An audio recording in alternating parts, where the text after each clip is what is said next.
Speaking of, the August primary is just weeks away. But as early voting locations have now opened statewide, Tennessee faces another battle, just getting people to register to vote. News Channel 5's Jason Lamb explains why Tennessee's voter registration numbers rank among the lowest in the nation.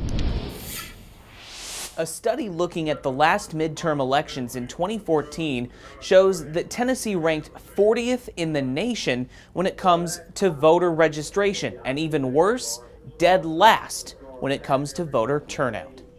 The study, carried out by the Pew Charitable Trusts, shows only 74% of the voting age population in Tennessee was registered to vote in the midterm elections 4 years ago. Only 10 states in the country had a rate worse than that. The voter registration is probably in some ways the more serious problem, because if you're not registered, you can't vote. So if you're really bad in that number, even if you get your turnout up, you may still not be where you want to be. Since 2014, Tennessee has rolled out online voter registration, which may lead to higher numbers this year.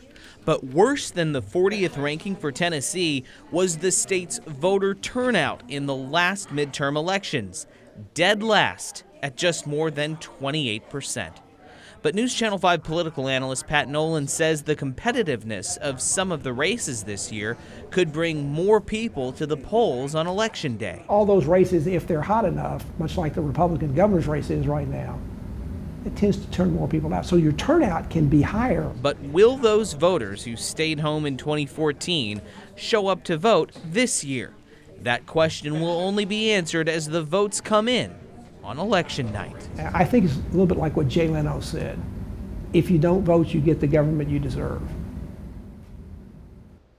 Jason Lamb reporting. News Channel 5 Network, of course, is your source for election 2018. Our election special will run from 7 to 9 p.m. August 2nd.